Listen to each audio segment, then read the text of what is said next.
Les amis, j'étais invité par AI for Belgium. AI for Belgium, ça veut dire quoi? Ça veut dire intelligence artificielle pour la Belgique. C'est un groupe de travail au sein du gouvernement belge qui essaie d'amplifier l'ampleur de AI pour que ça rentre plus facilement, plus rapidement dans nos vies de tous les jours, dans nos vies d'entrepreneurs, pour faciliter un petit peu la transition vers un monde plus facile et efficace.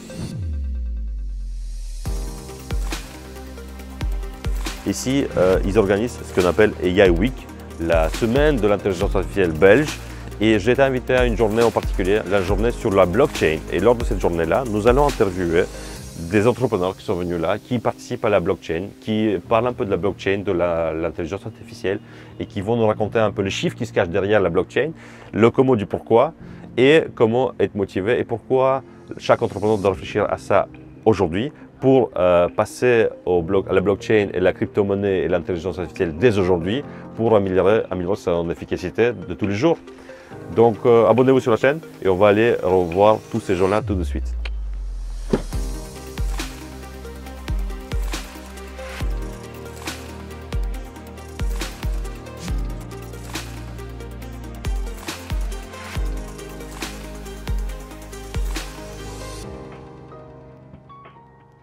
Je vous présente Julien. Eh bien Julien, c'est le cofondateur de AppBots.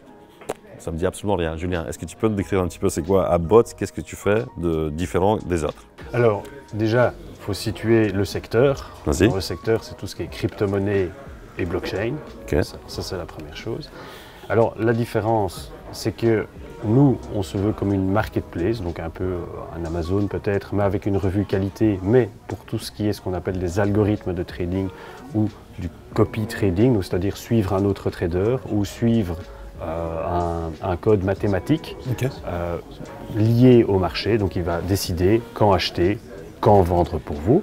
C'est autant pour les gens qui ne sont pas expérimentés, vu qu'ils peuvent s'accrocher à décider de louer certains algorithmes ou suivre certains traders, autant pour les experts traders ou les fonds qui peuvent proposer leurs services ou suivre d'autres tout en proposant leurs services. Moi j'ai ma société AppBots qui est en bourse, mais je suis coté sur toutes les plateformes du monde. C'est ce qui se passe avec le Bitcoin, par exemple, ou l'Ethereum.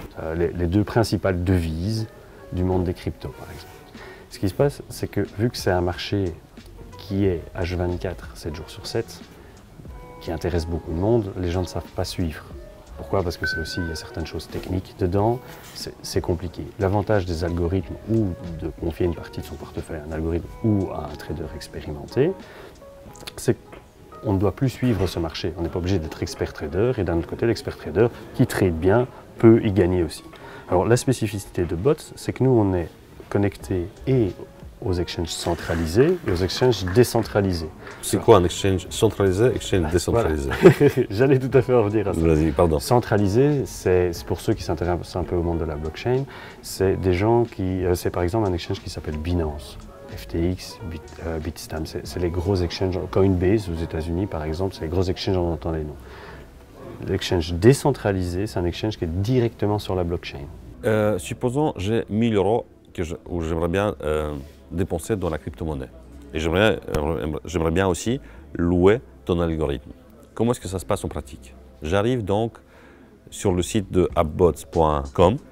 Je vais dans les produits à acheter et ensuite. AppBots, c'est pour les exchanges centralisés. Donc ça veut dire que j'ai 1000 €, je vais les mettre sur un exchange. Comment je le fais?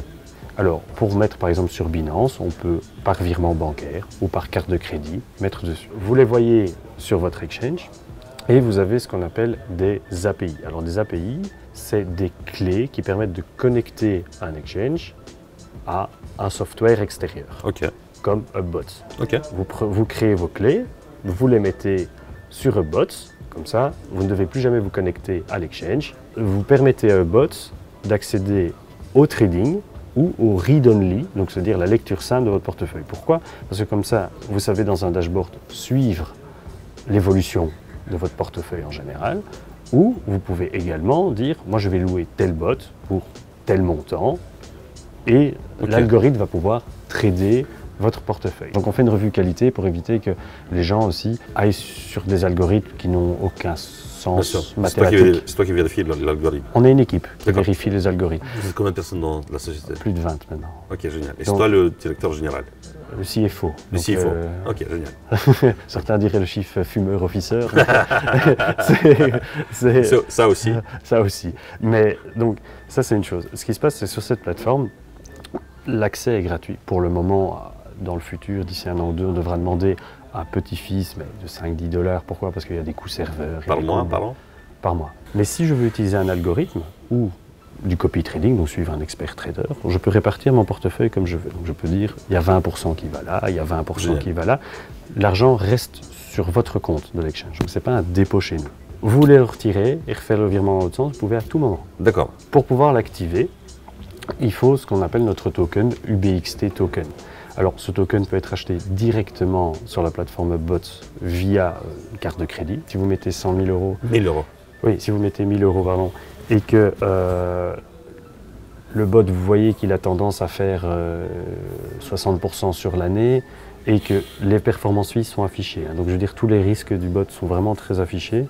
Une fois qu'on a simplement provisionné, l'avantage des algorithmes, c'est qu'ils sont en fonction automatique pour retirer les performances suisses. Donc il ne faut pas dire j'alloue autant du BXT à tel bot pour prépayer mes performances suisses et ainsi de suite. Ça se fait automatiquement.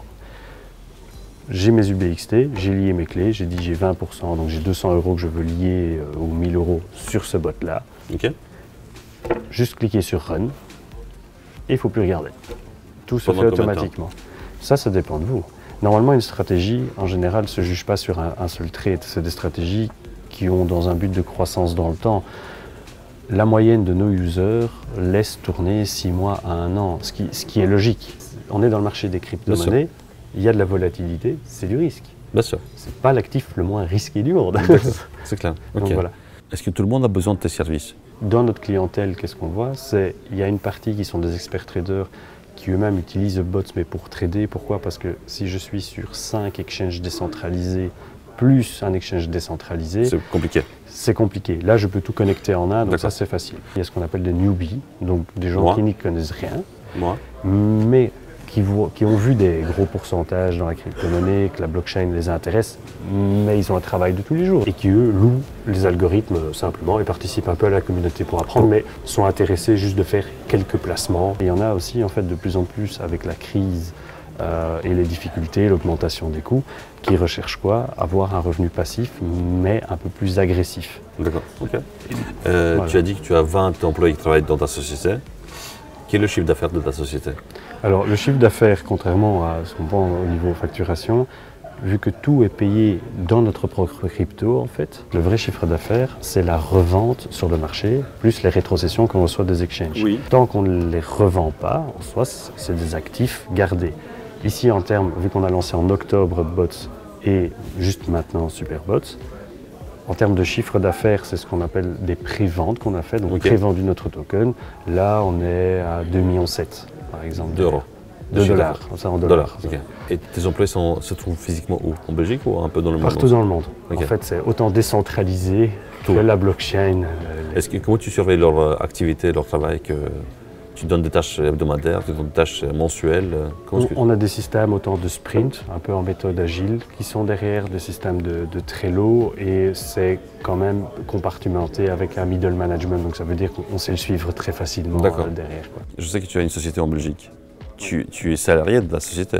Non, je suis indépendant. Moi. Et donc tu convertis les UBX en euros? Non, moi j'ai un salaire en euros. En Belgique, en fait, la législation ne permet pas tout ce qui est crypto-monnaie. Donc de toute comment façon, tu fais? Si tout ton chiffre d'affaires est en crypto-monnaie UBX, comment tu fais la conversion et être payé en euros ici? Alors, notre filiale, en fait, est suivie par un régulateur, justement en Suisse. Et donc, en fait, tout ce processus de conversion en euros, tout ce suivi se fait en Suisse simplement.